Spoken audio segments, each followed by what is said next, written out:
Got Tony Gerdeman on the line from the ozone.net. Please join him right there for the very best in Ohio State football coverage. And of course, subscribe to my YouTube channel as we talk college football coast to coast.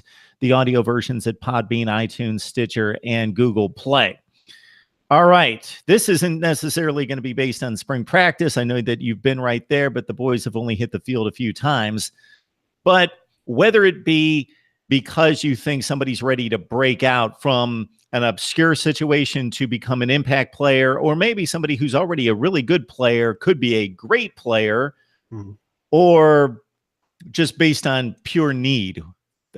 There's a need for somebody to step up in that positional unit, and that's probably going to be the guy. As you look on both sides of the ball, who would be your breakout players for 2018? One guy that everybody wants to see and everybody is talking about on defense is sophomore linebacker Baron Browning.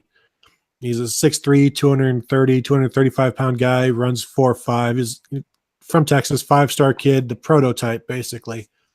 Played a little bit, was a backup last year, middle linebacker. When we first got to see the lineup last week, he was running with the twos, which surprised some who thought, maybe he'll be a middle linebacker with the starters, or he can play all three linebacker spots. So if he proves to be one of the top three, he'll be in there. Now, what the coaches will tell people privately is that he is going to be very, very good, and they're already excited about him. And when NFL scouts come in, he's one of the guys that gets talked about, and he's played limited snaps so far. So there's a lot of potential there, a lot of excitement and anticipation for what he can do. But first, he's got to get into the lineup, which right now they have to replace a couple of starters in Jerome Baker and Chris Worley. So all three linebacker positions are pretty open, and there'll be a spot there to be won. Quarterback, or on offense, we talked earlier, the quarterback is whoever that ends up being is going to put up some very good numbers, all Big Ten numbers, perhaps all American type numbers. Somebody that won't be to go away from maybe the quarterback. A new tight end has to step up.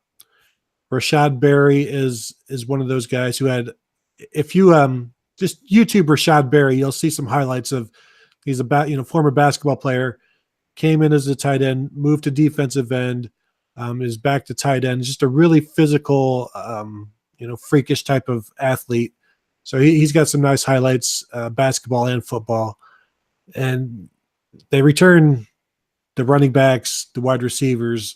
It's going to be hard for somebody to break out in that group. Where they're really in need of somebody to step up is at center, replacing Billy Price, who was the Remington Award winner last year. And he replaced Pat Elflein, who was the Remington Award winner the year before. And right now, center is Urban Meyer's number one concern, even ahead of quarterback.